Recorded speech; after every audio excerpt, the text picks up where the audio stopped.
Lo que hay y lo que suena. Una perspectiva relajada de la música.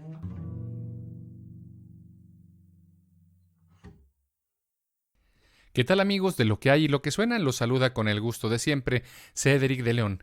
Y en este episodio tendremos algo muy interesante. Hablaremos en general y en lo particular de un instrumento que, personalmente es uno de mis favoritos.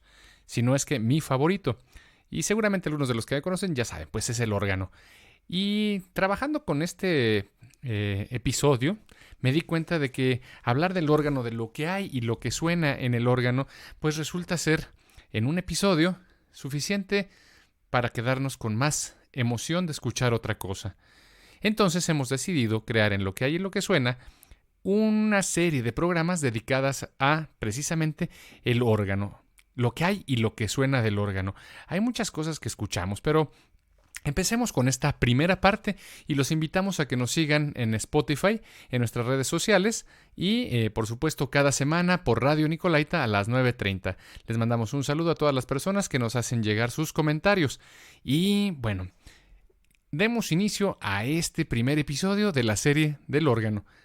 Entonces, para muchos, hablar de la música de órgano o escuchar música de órgano los remite directamente a programas de misterio, a fantasmas aparecidos, cosas macabras, cosas místicas, a la oscuridad y a las tinieblas.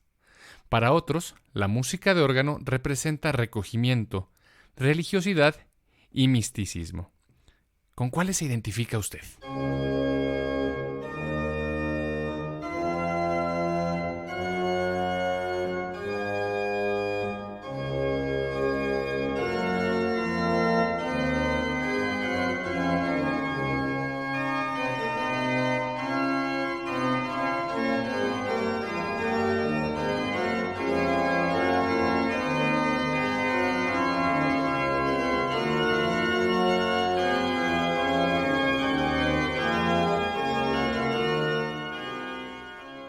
El órgano es un instrumento que muchas veces, si no en casi todas las ocasiones, se encuentra ubicada en la parte alta de la iglesia, también llamada coro. Este instrumento es sinónimo, para algunos, de la fe. Es un objeto casi indispensable en los templos y recintos propios de la profesión de algún culto, mayormente cristiano, católico, luterano, sea cual sea la fe. Instrumentos notables son, por ejemplo, el órgano del Tabernáculo Mormón en Salt Lake City, en Estados Unidos, o el órgano que se encuentra en Santo Tomás, en Leipzig, en Alemania. Por cierto, este último es un órgano moderno, no tendrá más de 20 años de haber sido construido.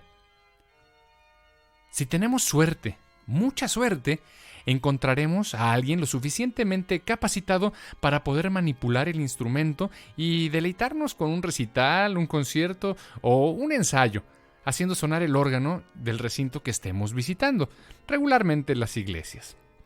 Conozco gente exclusivamente que se dedica a andar deambulando por iglesias viendo si tiene la suerte de escuchar al organista o a alguien que esté interpretando música en el órgano, porque resulta ser una experiencia realmente impresionante para los que lo escuchan por primera vez. Casi enviciante, diría yo. Bueno, sigamos.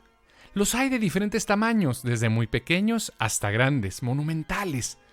Un profesor muy querido mío al que le mando un abrazo, Lázaro Barajas, en algún momento me comentó, cuando hablábamos sobre el tamaño de los órganos, que ya sea de iglesia o en alguna sala de conciertos, que hay órganos que por sus dimensiones son grandes y hay órganos que por sus cualidades son grandiosos.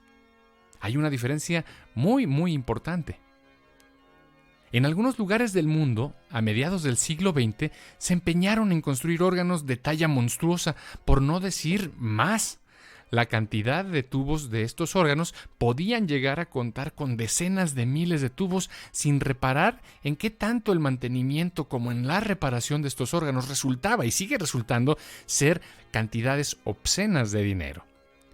Lejos de un objetivo claro que pretendiera mostrar una calidad en la producción musical, son mejor definidos como sinónimos o estandartes de la opulencia y el ejercicio del poderío económico en tiempos de bonanza, lo que sea que esto signifique. Por otro lado, también podemos verlo como un despliegue de ingeniería avanzada, dominio de la tecnología y de la técnica. Tan elaborados mecanismos y gigantescas moles como inadecuados y distantes a las obras de arte que de hecho nunca pretendieron serlo. Hay instrumentos que solamente son eso, un derroche de ingeniería, pero de arte básicamente no tiene nada. Hay instrumentos, por otro lado, que son muy pequeños, de unas decenas de tubos, que históricamente representan verdaderas joyas y obras de arte en su tipo. Por un lado son instrumentos, algunos de ellos, muy antiguos, que han visto pasar varios siglos y de milagro han soportado el paso del tiempo. Por supuesto, completamente funcionales. De ellos hablaremos en otra ocasión.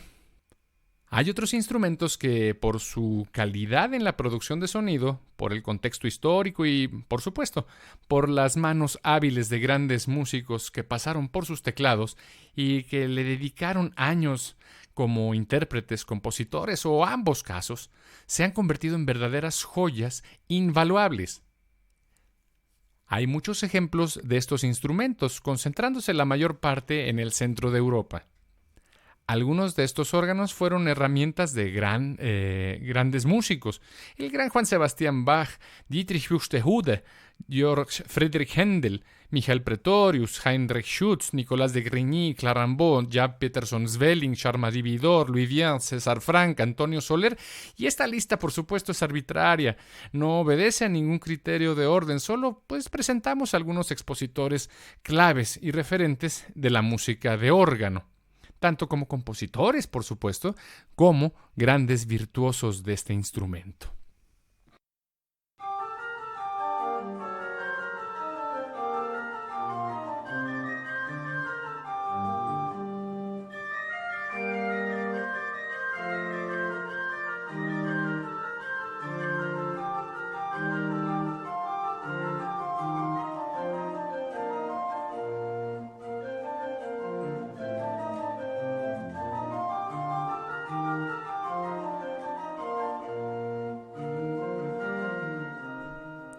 La factura de estos instrumentos es importantísima y, por supuesto, el ingenio de los constructores de estos instrumentos resultan ser superlativo en lo que al uso de la tecnología y la técnica que en su tiempo tuvieron disponibles y que de alguna manera aportaron elementos para su desarrollo mutuo. Imagine usted cortar, tallar, manipular, en todo sentido, elementos con precisión milimétrica. Asegurarse que piezas con longitudes superiores a los 10 metros encajen a la perfección. Lo anterior, teniendo a la mano herramientas como las que se utilizaron hace unos 800 o 900 años. Además, lograr un resultado artístico con una presencia estética sin parangón y, por supuesto, un resultado sonoro digno de los oídos más exigentes, expertos y delicados.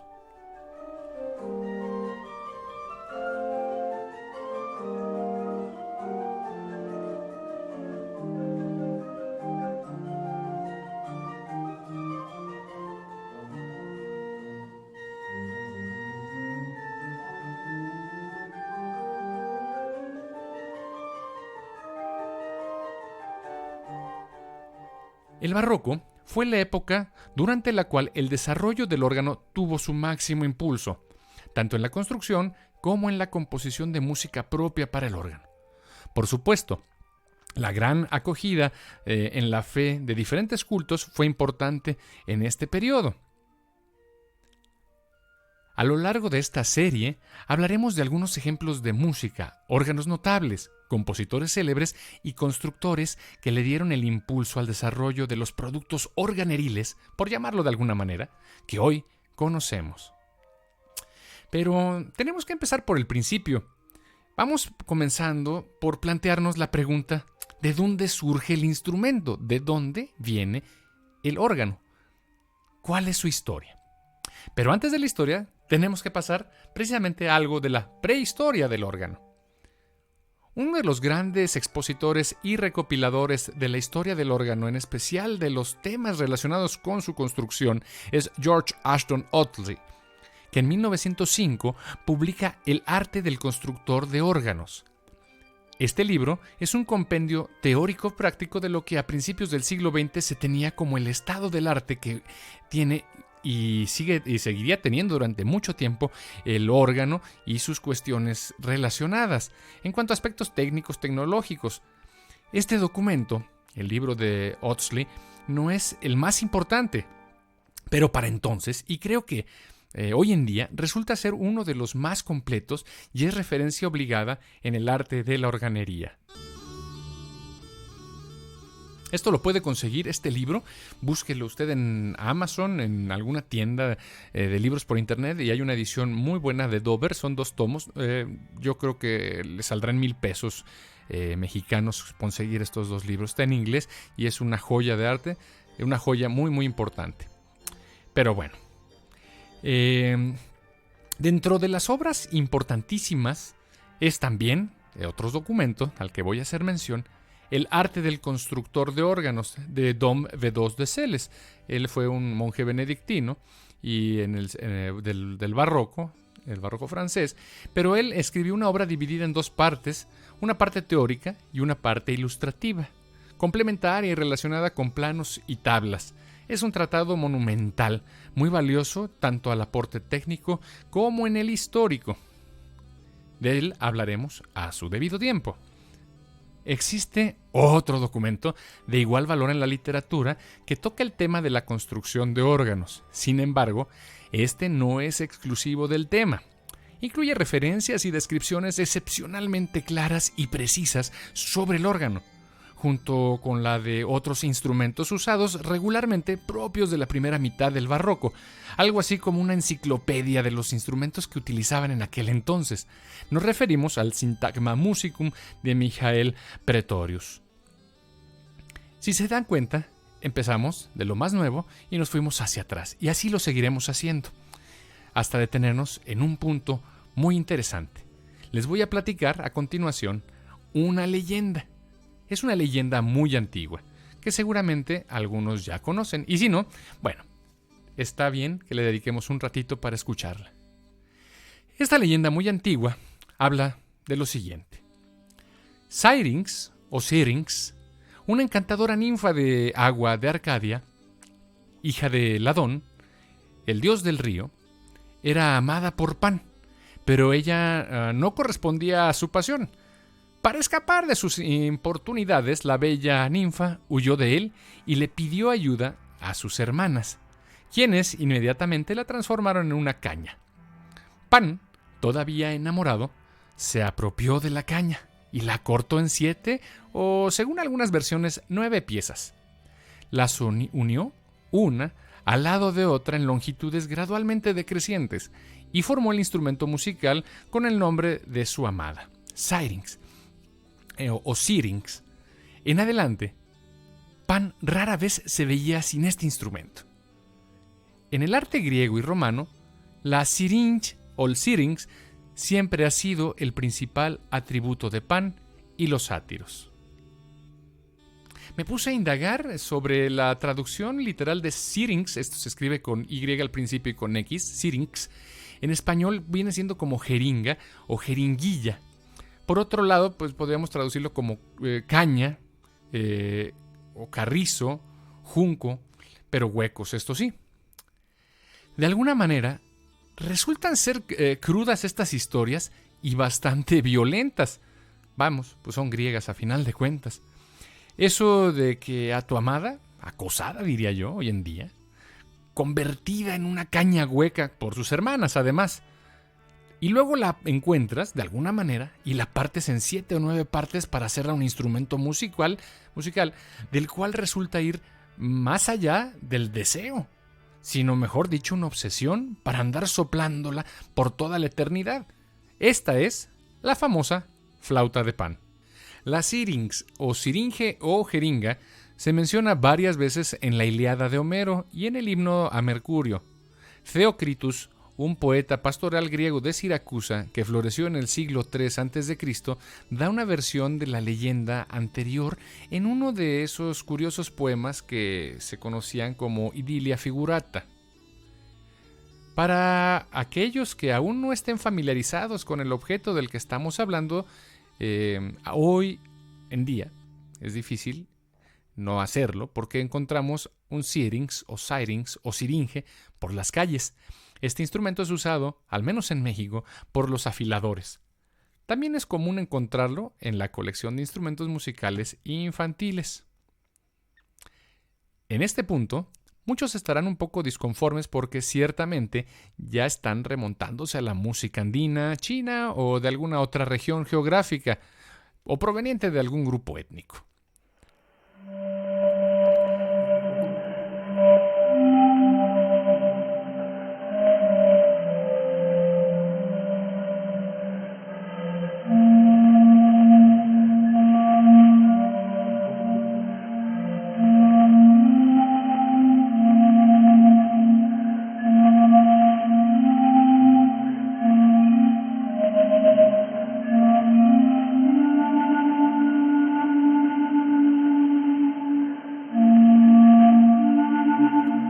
Hay muchos ejemplos de instrumentos que calzan con la definición de la syrinx.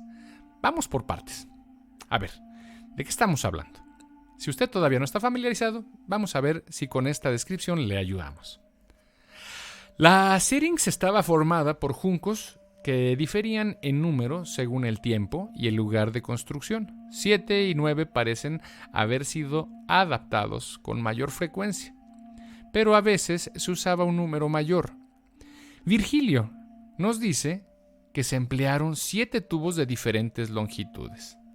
También nos dice que Pan usó cera por primera vez para unir las cañas. Tíbulo también menciona el uso de cera y habla de la disposición de las cañas. O sea, ya hay documentación de cómo era que se armaba este instrumento musical.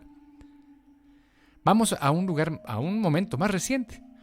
Kathleen Schlesinger, en su artículo sobre el origen de los órganos de los antiguos, comenta lo siguiente.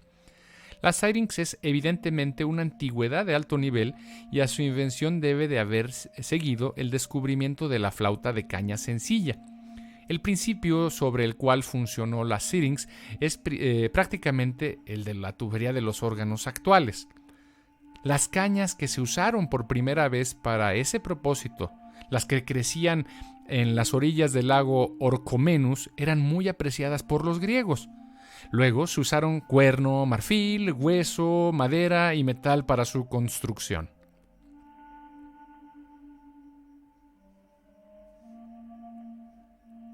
A partir de la simple syrinx, construida de tubos cerrados en un extremo con la finalidad de emitir sonidos musicales de diferentes tonos mediante la entrada forzada del aire a través de sus extremos abiertos, se dio un paso muy importante hacia el inicio del verdadero tubo de órgano, como lo conocemos hoy en día. Estamos en el terreno de historia muy antigua. Básicamente todavía ni siquiera podría llamarse historia hasta estas últimas citas, pero bueno, en donde se ha expuesto lo anterior, podemos ahora imaginarnos que básicamente lo que hemos descrito es la manera artificial para producir silbidos, chiflidos si le gustan llamar. De ahí que resulta casi de manera natural que la construcción de las flautas y silbatos sea el paso inmediato siguiente en la evolución de estos artefactos. Se puede resaltar que los pasos o etapas en la evolución del órgano primitivo fueron, con toda probabilidad, de la siguiente manera. Pongamos atención. Partimos por la invención de la syrinx, luego el silbato con una boquilla fija y los tubos de caña que los egipcios inventaron. Con toda probabilidad siguieron los intentos que se hicieron a lo largo del tiempo para asociar varios silbatos o tubos o lengüetas, de manera que sea fácil hacerlos sonar solos o en grupo, en rápida sucesión con el aliento de un solo artista. Vemos que se quiere más, tanto en cantidad como en diversidad. Para lograr esto, solo era necesario montar una serie de tubos en una caja larga y estrecha, o cajón o arcón de viento, provista de un tubo, a través del cual se llena dicho arcón con aire proveniente de la boca, y provisto de algunos medios simples para controlar la admisión del aire a los tubos. En esta etapa, el instrumento se parecería en todo lo esencial algo que le llaman la magraqueta del padre Kircher. Si usted gusta, vamos a poner en nuestra página de Facebook algunas ilustraciones. Magraqueta. Bien. Resultaba en todo sentido poco práctico. Todo esto que acabamos de escribir, pues resultaba todo, pero poco práctico. Y eventualmente imposible hacer que el aire proviniera de los pulmones de las personas para poderlo hacer sonar. Entonces, la búsqueda de alternativas para la producción constante y sostenida de aire para estos instrumentos puede tener su origen y podría sugerirse que serían las gaitas primitivas. No existe ningún registro del uso de las gaitas por los antiguos egipcios, pero tenemos evidencia satisfactoria de pinturas antiguas de que el fuelle en forma de bolsa de cuero se usó en Egipto para soplar aire en los hornos de fundición, y ya en el siglo XV a.C. esto se usaba.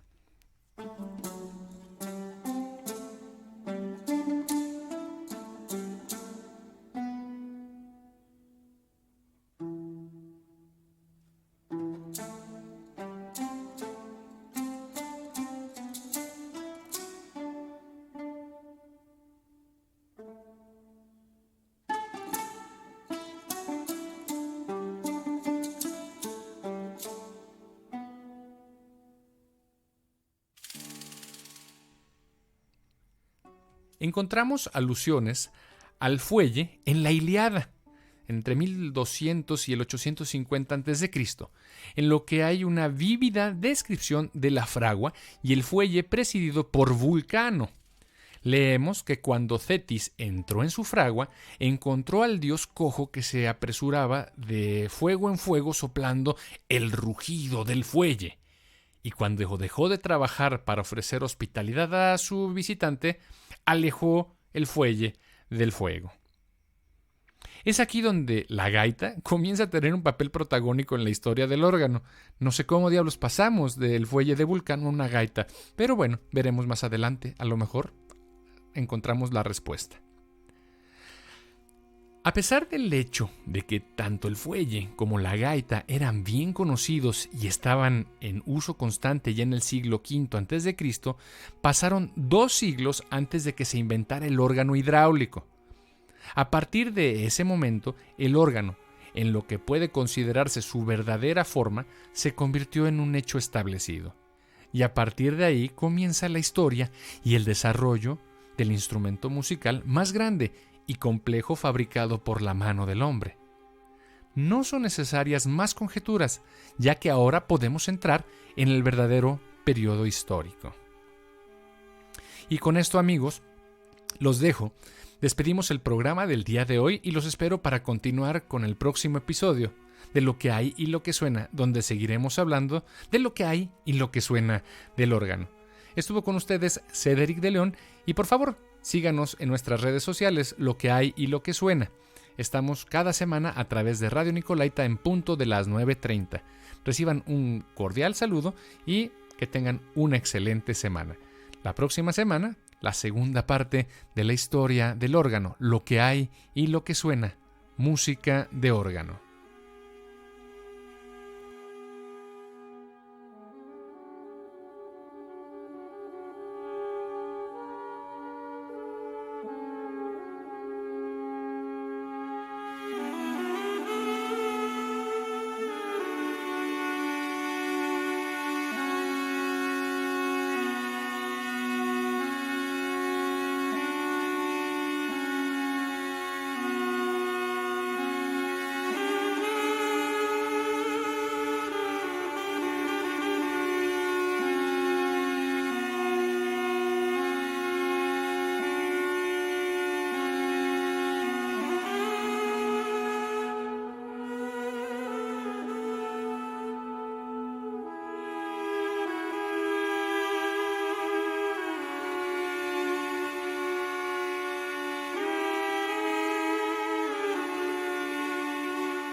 Lo que hay y lo que suena. Una perspectiva relajada de la música.